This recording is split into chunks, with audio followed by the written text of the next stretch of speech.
Greetings, Bannermen. Today, Roose Bolton has mustered his forces and marched north onto the wall. Upon receiving a raven, Sir Denys Mallister has organized his troops and marched south of the wall in an attempt to intercept and turn back the Boltons. Yalan is piloting Roose, and Esad is piloting Sir Denys Mallister. But, before we jump into the battle, I will take a moment and provide you a breakdown of the units, their attachments, and the cards you will see played. Roose leads his forces from a unit of Bolton Blackguards. Blackguards are a tough unit to crack, as they have 3+ armor and 6+ morale. In addition, if you attempt to attack them in melee, you will trigger Horrific Visage, causing your unit to make a panic test at -1 per rank of the remaining Blackguard unit, before you even have begun the attack. With Roose, this is especially deadly because he brings Intimidating Presence and Spread Fear. Intimidating Presence increases the penalty for panic tests to engage units by 1, and the wounds by an additional 1 as well. If an engaged unit fails a panic test, Roose can send another panic test to another enemy unit in long range, with additional negatives applied. Roose also brings 3 tactics cards: Whispered Threats, a good NCU control tool that grants you condition tokens if an enemy NCU claims a zone, Dreadful Secrets, which dishes out even more condition tokens, and finally, Seeing Their Flaws, his best card, which not only puts out condition tokens after a unit performs an action, but it lets you tangle with units that have annoying abilities or tactic cards by denying them both when being attacked by Roose or Roose's vassal, in this case, Steelshanks. Following Roose, we have the Dreadfort Archers, with Sour Allen attached. Dreadfort Archers are, in my opinion, the best unit that the Boltons have to offer. Bringing along Sour Boy, we can really pump up their damage by giving them a critical blow, sundering, or making the enemy unit panicked. Just be careful, if you don't shoot a rank off of your target, you will suffer 2 wounds as a punishment. In addition, they ignore line of sight, and when you shoot an engaged enemy, you get rerolls and precision. However, the unit that is engaged with them takes 1 wound. Steelshank Walton leads his unit of Dreadfort Spearmen, arguably the worst unit the Boltons have to offer. But Steelshanks brings along Sentinel, which allows you to make a maneuver or charge action on the enemy unit after they attack a friendly unit in long range of Steelshanks' unit. In addition, he has Roose's Vassal, which lets him count as Roose Bolton for all card effects. This works with Seeing Their Flaws, when trying to extract as much value from it as possible. Dreadfort Spearmen have Set for Charge, which allows them to make a free attack action when charged from the front or the flank while unengaged. In addition, if the enemy unit fails a panic test after completing the attack, all enemies in short range of the spears become panicked. Finally, we have the Bolton Flayed Men to fill out the cavalry arm of this army. Bolton Flayed Men also have Intimidating Presence, Vicious, and Critical Blow when they charge. Roose is also bringing with him Gene Pool, Wall de Frey, and Walder Frey. There is a fun strategy with Boltons now that you can use neutrals, where you use Walder Frey's and Gene Pool's once per game abilities to steal first player 2 turns in a row. Walder Frey is also an excellent tool to use because she gives extra benefits when you claim certain zones, such as when you take the crowns with her, you can also put out a weaken token, or if you claim the bags with her, you can heal an additional wound instead of taking off the condition token. Or, if you take the letters, you can return a discarded commander card back to your hand. Pretty sweet, especially with Seeing Their Flaws being such a high value card. Sir Denys Mallister, or as I like to call him, Denny, leads his side of the field within a unit of Shadow Tower Spearmen. The Spearmen have Set for Charge, which we covered with the Bolton Spearmen, and Unyielding, which reduces the wounds taken from failing a panic test by 1 for each remaining rank. Saving on 3-up armor and 5-up morale, this unit is going to be a tough nut to crack. Denny brings along Knightly Vow, which allows him to choose an enemy after deployment, and get certain benefits when attacking said enemy, such as rerolls to charge dice, and if you control the sword's NCU zone, +1 to hit. He also lets you search your deck for one of his command cards, Tempered by Duty, and attach it to this unit. Tempered by Duty is one of the 3 cards Denys brings as a commander. It allows the attached unit to place 1 condition token at long range when it activates. He also brings Combat Prowess, which is a fantastic control tool. By expending a condition token from an enemy, you can cancel the effects of an ability or a card. Adapted Methods lets you shuffle around condition tokens on enemy units and off of your units, and then onto enemy units again. Backing up Denny, we've got Builder Crossbowmen. Their order, Ready, Aim, Release, lets you shoot at a charging unit from the front. Add in sundering and rerolls when attacking enemies in short range, this unit can really lay down some pain. Veterans of the Watch also join Denny. They bring Precision, Disrupt, which forces engaged enemies to suffer -1 to hit, and Counterstrike, which makes melee attacks sent your way. For each miss, the attacking unit suffers 1 hit. I've seen Veterans of the Watch eat entire armies if the opponent is not careful. Finally, we have Ranger Trackers to round out the cavalry arm of this army. With them comes the Watch Marshal. This is a fast-moving and annoying cavalry unit that is difficult to lock down due to the Watch Marshal's swift retreat, allowing the trackers to retreat after receiving a melee attack. The trackers also have Pathfinder, which allows them to ignore the worst terrain conditions, such as dangerous, hindering, and rough. If you thought that was a lot, they also have Mark Target, which allows the unit to dish out a vulnerable token at long range. And the Watch Marshal provides further token play with adaptive planning, allowing more condition tokens to be shuffled around. In Denys' NCU suite, we have Maester Aemon, giving the Watch much-needed heals and sustain for the battle to come. Jorah Mormont, which grants tactic card play by shuffling them around to other Night's Watch units, or, once per game, pulling a discarded Night's Watch card from the discard pile and attaching it to a friendly unit. And finally, Donald Noy. Donald Noy is an annoying little shit, because twice per game he can deny weakened tokens or vulnerable tokens, as well as allowing attack dice rerolls or increasing defensive stats after attack dice are rolled. With Night's Watch changes from Season 3 to Season 4, it'll be interesting to see how much of an effect failing a panic test has in regards to their tactic card. The game mode that was rolled up before starting the match is the classic Game of Thrones. Game of Thrones is a 5-objective game mode. Each objective token has an objective card, and when a unit fully controls the objective, they score a point at the end of the round, beginning round 2.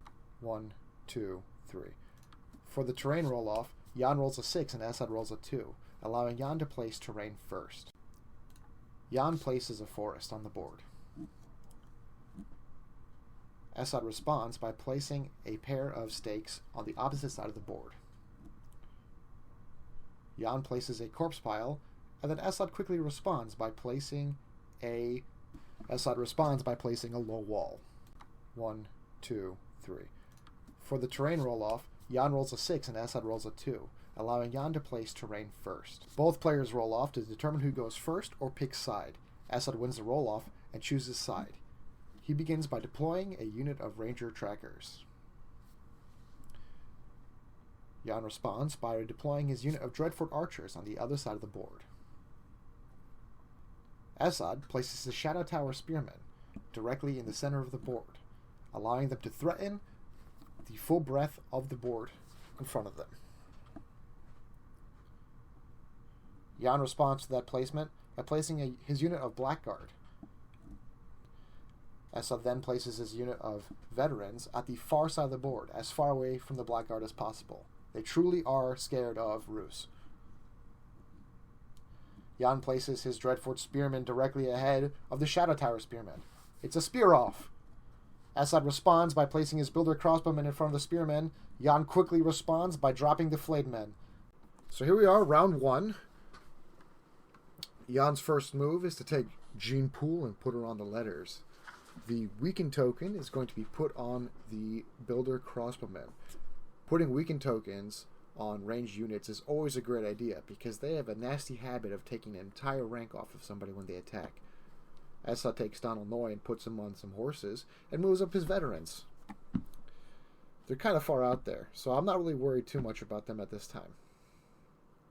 Jan takes Fat Walda and puts her on the crowns, making the Ranger trackers weakened. Again, targeting a ranged unit with a weakened token, always a great idea. Unfortunately for me, Assad passes the panic test and his Ranger trackers continue fighting on. Assad activates with Aemon and passes. Jan responds by taking Walder Frey and putting him on the bags. This was a mistake because he let the swords open and there's a Builder crossbow unit sitting there that can very easily dominate the center of the board. Assad activates his Shadow Tower spearmen and moves them up to the center of the board. Jan follows up by moving his Dreadfort archers to claim the far objective, pivoting to face towards the center of the board. Remember, the Dreadfort archers do not require line of sight when they shoot, so that tree/forest there does nothing to stop them from shooting at the Shadow Tower spearmen. Assad activates his Ranger trackers and flings them across the board. These are some seriously fast guys, especially with the Night's Watch attachment card that increases their movement speed. The Ranger trackers are a serious threat to Jan's Dreadfort archers. Dreadfort archers, while impressive when shooting into an engaged unit, they die to a stiff breeze. And let me tell you something, those Ranger trackers, they look like a Category 5 hurricane coming to the ramshackle house that is the Dreadfort archers.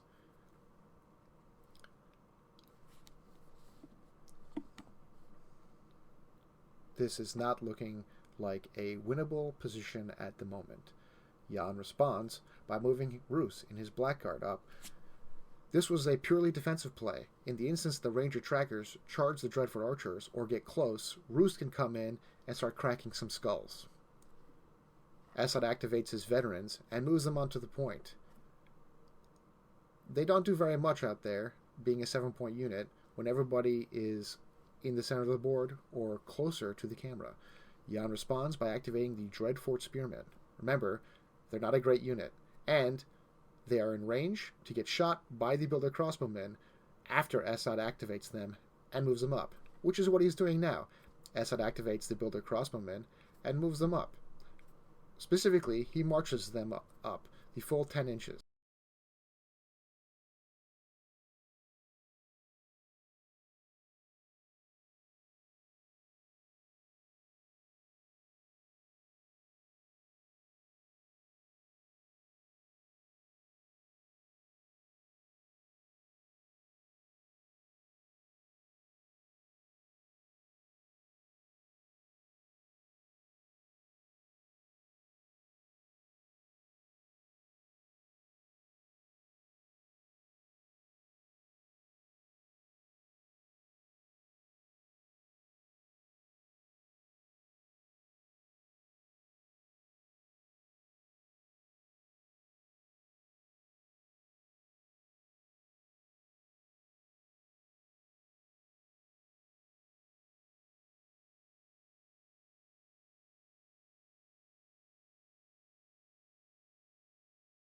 Assad activates Jor Mormont and takes a sword zone.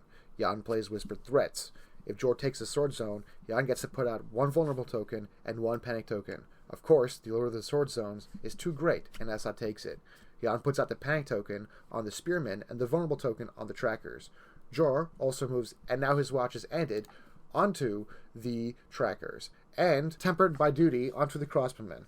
Shots are loosed and Assad scores 3 hits, but Jan weakens it, causing the reroll to reduce it to 1 hit. The hit punches through the aluminum foil armor of the Dreadfort spears and drops the man at the back. The following panic test is passed. Thankfully, these spearmen will see another day.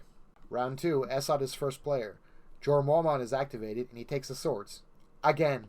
Assad also moves Tempered by Duty off his spearmen onto the crossbowmen. The crossbows let loose and land 5 hits. Jan saves 1 and then moves on to the panic test, which he brilliantly fails, taking an additional 2 wounds. Following the attack, Jan plays Seeing Their Flaws to put out vulnerable and panic tokens on the crossbowmen. Start of the turn, Assad uses adaptive planning on the trackers to turn the panic token into a vulnerable token, which then falls off. Jean Poole activates and claims the bags, healing up the heavily wounded spearmen and influences them with her card. This was a defensive play to increase their morale so they don't get wiped off the board instantly. Donald Noy activates and claims the letters. Assad puts a weakened token on the Dreadfort archers. On Assad's turn, he plays adaptive planning, weakening the flayed men. Then, he turns the panic token on the trackers into a vulnerable token, and since the trackers already have a vulnerable token, it falls off. Then he takes the weakened token off of the trackers and places it on the Dreadfort spearmen. Jan activates and passes with Walder Frey. Eamon activates and takes the horses and maneuvers the trackers further down the board to threaten the Dreadfort archers' flank.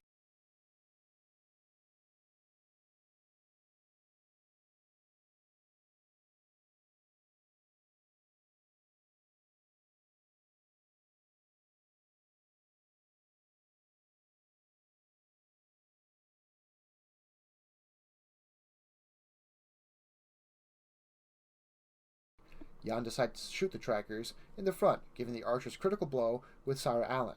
Netting 7 hits, he is weakened, and Assad expends that token, causing 5 net hits on the attack. Assad saves 1 after the vulnerable token, then plays the Shields of the Realms of Men, letting him re-roll his defense dice, netting him 1 more save. At a 5-up morale, the trackers easily pass their panic test. When he passes, he heals 1, and Sarah Allen causes 2 wounds to his own unit. Ouch.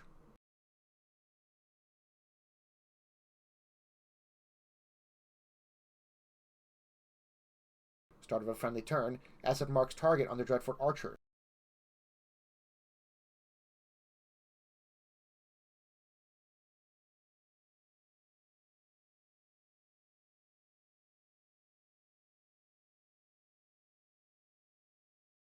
With his trackers, moves up and shoots the archers in the flank. 7 hits from the trackers, and Jan fails to save 1 after the vulnerable token. Thankfully, the archers pass their panic test, and were not removed from the board.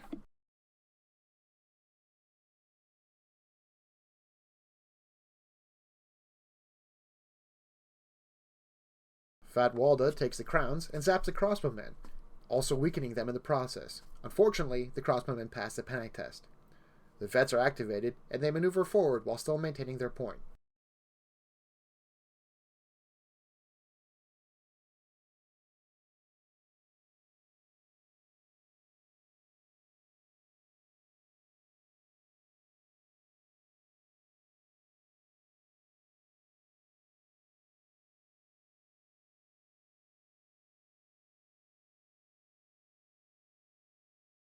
Roose marches up and pivots to threaten the spearmen. Assad does not want to attack the blackguard because of horrific visage and intimidating presence. In addition, he will be engaged. It'd be much better for him to just maneuver up and claim the center of the board, which he does. This is known as a smart play. Jan plays the card Cruel Methods to remove the panic token off of the spearmen, making them weakened and healing 2 wounds to the opposing Dreadfort spearmen. The thinking is that when Jan activates his flayed men and charges spearmen, the weakened token will help blunt the set for charge attack. Unfortunately, Jan's tiny brain forgot Knightly Vow, which Assad used at the beginning of the game to target the flayed men. In addition, Assad controls the swords. And, to add another layer to this horrible cake that is coming the flayed men's way, Assad controls center of the board, which gives him Sundering. A unit that saves on 3s with 6 morale is going to get eaten up, even with a weakened token. As predicted, not many misses, coming up on a 2 to hit. Hopefully the Fladesman armor helps shrug off the attack. Set for charge is activated. 6 hits, but Jan uses the weakened token. Unfortunately, still 6 hits. Jan is ranked by the attack and the subsequent failed panic test. Ouch! The Boltons are being peeled like a banana. Because the flayed men are on 1 rank, they will only throw 4 dice. After the weakened token, the attack nets only 3 hits, 2 of which are wounds. At a panic test at a -4, Assad fails the test, but he plays the fire that lights the cold, allowing him to re-roll the panic test die, causing 3 wounds of damage. Jan plays Fear Keeps a Man Alive, and uses it to heal the bowman up 3 wounds. At the start of Assad's turn, Jan plays Sadistic Games, allowing Assad to choose one option. Either 1 engaged unit takes hits, or 2 of his units become panicked. Assad takes the 3 hits on the Shadow-Towered Spearmen, and passes them all. Lucky dog. Assad plays Combat Prowess to drop the weakened token off of his crossbows. He activates his crossbows and puts out a vulnerable token on the flayed men. He has rerolls and Sundering because he's shooting in short range. 4 shots find their mark, and Jan blocks 1 of the arrows.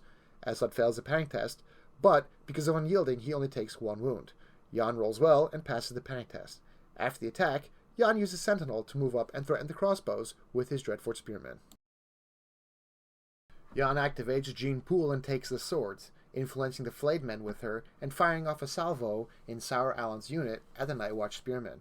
Because they are engaged, the attack gets rerolls and precision. In addition, the flayed men take 1 wound. Sour Allen is also going to give the unit critical blow. The final attack is 1 wound and 6 hits into the flank of the Night's Watch Spearmen. A Donald Noy token is spent, so the spears are saving on 3 up still. 2 wounds go through. Assad fails the test, but due to unyielding, would only take 2 wounds.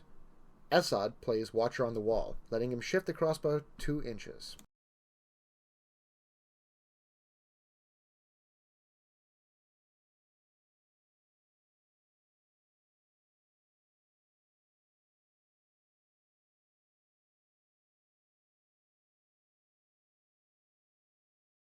Maester Aemon activates, and Jan plays Whispered Threats in response. Aemon claims the bags, healing up Spearmen 6 wounds. Jan puts the panicked and vulnerable tokens on the Shadow Tower Spearmen. Jan follows the Aemon activation by activating the archers and shoots once again with critical blow into the Shadow Tower spears, netting 2 wounds and 6 hits. Once again, Donald Noy is used so the vulnerable token cannot be spent and he goes to 3-up armor. He saves all but 2. Assad critically fails a panic test and takes 2 additional wounds. The flayed men, again, thanks to the gift that is Jean Poole, saves their panic test.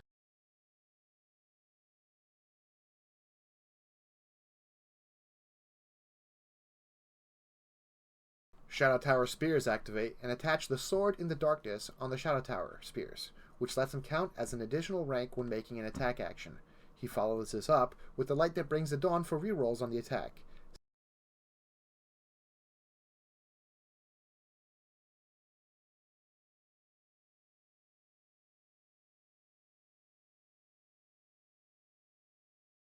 7 dice at the flayed men. This kills the flayed men.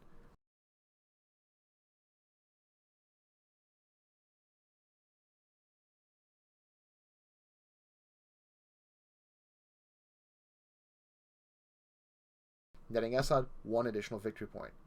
Jan triggers Sentinel on the Dreadfort Spearman and charges the Shadow-Towered Spearman. Esad uses Set for Charge and lands all 7 hits on the charging Spearman. Jan, favored by some forgotten god, managed to roll 4 blocks and after failing the panic test, only takes 3 wounds for the pleasure of attacking the Shadow-Tower Spearman. Jan plays Our Blades Are Sharp, giving the Dreadfort Spearman precision. There's no kill like overkill, baby. Esad attempts to spend a weakened token to avoid being killed, but the precision punches through in the end, killing the Shadow-Tower Spearman, netting Jan 1 VP. This is why Sentinel is particularly deadly and should always be respected.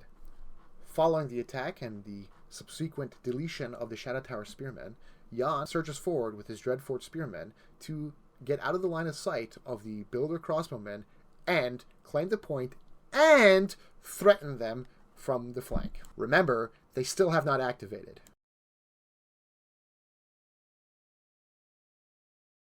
Fat Walda is used to take the horses, allowing the Blackguard to maneuver and threaten the trackers. Previously, they were not able to see them.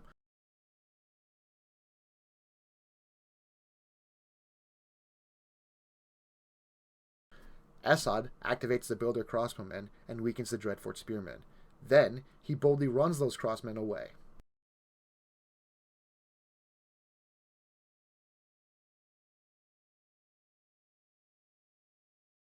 Jan activates Roose and charges through the forest at the trackers.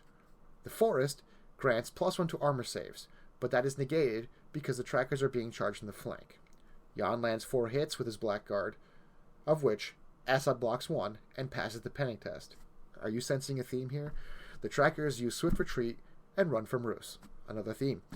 Roose then follows the maneuver by pivoting onto the point that was previously occupied by the Ranger trackers. Finally, Jan plays Seeing Their Flaws in the trackers, putting out more condition tokens. On Esad's turn, he turns the panic token into a vulnerable token. He then takes Jor and put him on the letters, and moves Tempered by Duty onto the trackers. He then places a panic token on the archers.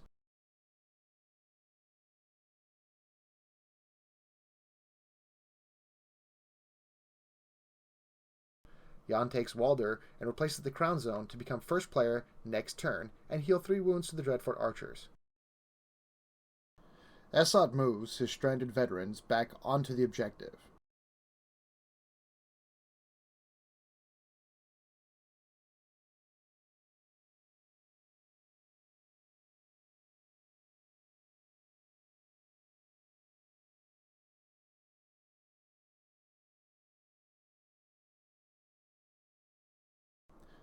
Jan responds by repositioning his spearmen. He doesn't want to charge to get off the objective and lose that 1 VP. Esad activates his trackers and puts a weaken token on the archers and shoots Jan's archers in the flank. Esad also puts Shields of the Realms of Men onto the trackers. 5 hits. Jan saves none after the weaken token. Jan critically fails a panic test after the panic token is expended and is left with 1 wound on the Dreadfort archers. It's not looking good for him. Esad uses a start of turn effect to turn my vulnerable token on the Blackguard into a weakened token. Jan activates the Blackguard and charges the trackers in the flank. Jan lands 2 hits after the weakened token. Esad takes 1 wound due to auto-blocking 1 from Shields of the Realms of Men, then passes the panic test and heals back that wound. The melee attack does a net of nothing.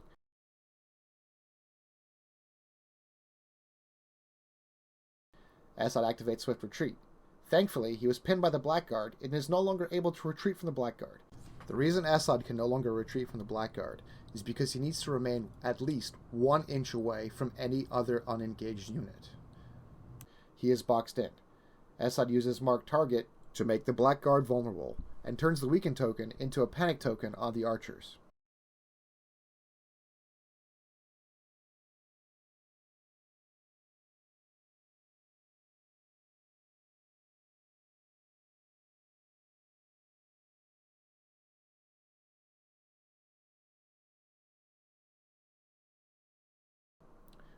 Jan plays Sadistic Games, and Esad chooses to take the panic tokens. They go on the trackers and the crossbowmen.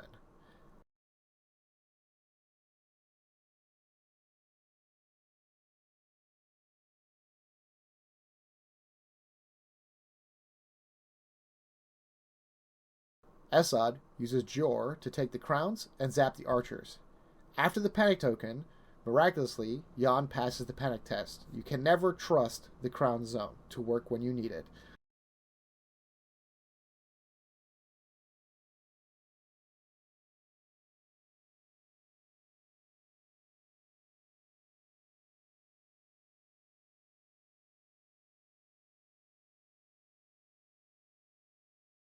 Jan takes Jane Poole on the swords and attacks with the blackguard. Esad blocks and takes 1 wound, but bombs the panic test after the panic token and takes 4 wound.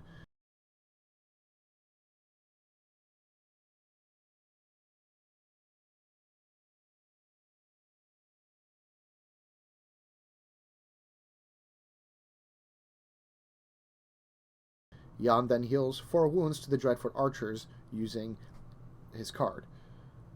Jan plays remorseless examples and makes the trackers panicked.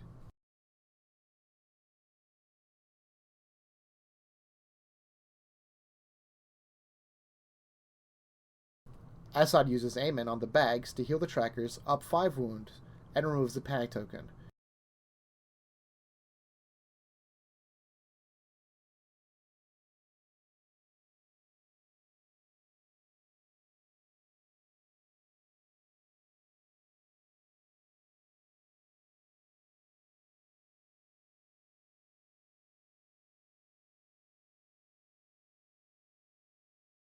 Jan takes the horses and makes a critical mistake. Jan moves the archers and thus allows the previously pinned-in trackers to flee when attacked by a melee attack. This is an issue. Jan wants Roose attacked by the trackers. Because of horrific visage and intimidating presence, he could put out more damage than if he was just swinging for the fences with a melee attack.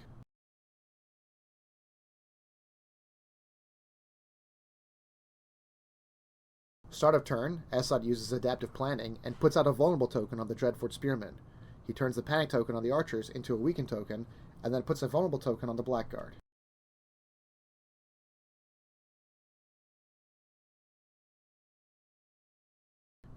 Jan shoots with his archers at the trackers and make them panicked with Sour Allen. After the weakened token, Jan lands 4 hits and Esad blocks 1 hit.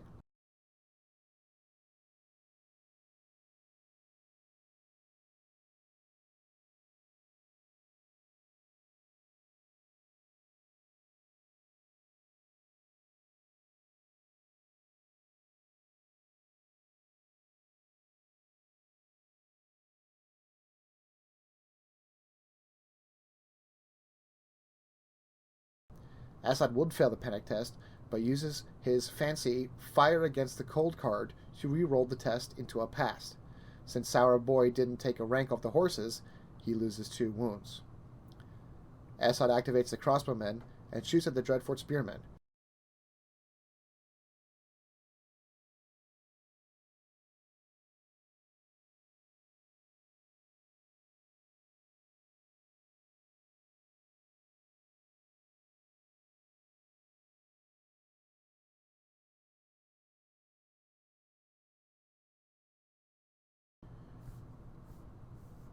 Using Tempered by Duty, the Dreadfort Spearmen are now panicked and vulnerable.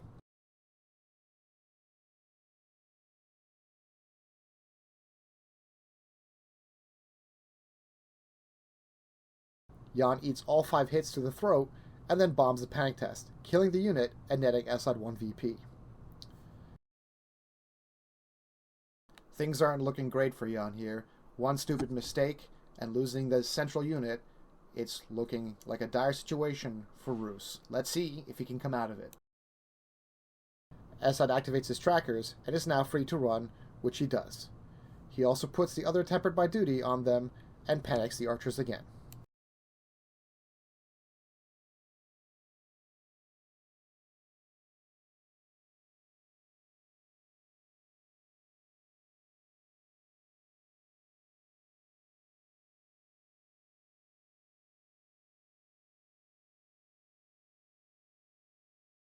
Jan uses Gene Pool to become the first player again. Jan then follows this up by placing Harsh Punishment, which always lets him roll max dice, and he gets Sundering. Jan charges the trackers with the Blackguard. The hope here is to hold them down so they don't kill the severely wounded archers. The forest negates the Sundering. Remember, if you charge through a forest, the defending unit gets +1 armor saves. After the weaken token, Jan nets 2 hits. This is rough. Hitting on a 4-up is a difficult proposition at best of times. Assad fails both saves, but passes the panic test. Again, another problem, because a lot of Bolton's cards want your opponents to fail panic tests so they can heal. After the melee attack, Assad attempts to use Swift Retreat. However, Jan uses Flayed Man Has No Secrets, one of the most powerful cards in the deck for the Boltons, and cancels the Swift Retreat. Donald goes on the horses and declares the retreat with his ranger trackers. Salt in the wound after having spent so much effort to try to stop the ranger trackers from running away. Waldo follows up and takes the bags and heals 4 wounds to the archers.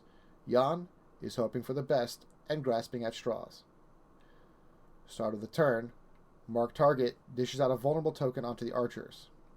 Eamon takes the swords and has the trackers heal 1 wound and shoots 7 dice in the rear of my archers. 4 hits go through. After the vulnerable test, all 4 go through, and then the panic test causes another guy to run away.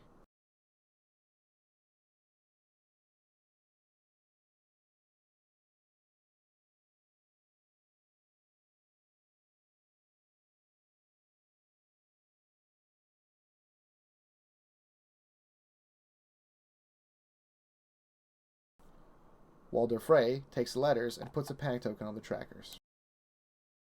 The reason the panic token was placed out was because of the card that in the Bolton deck that lets you expend it and heal 2 wounds up to twice to any friendly unit in long range.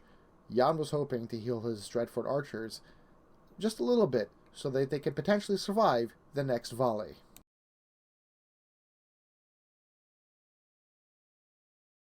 Assad activates his ranger trackers and does the smart thing and charges in. It's smart because when he charges, he gets rerolls, whereas a range attack nets him no rerolls.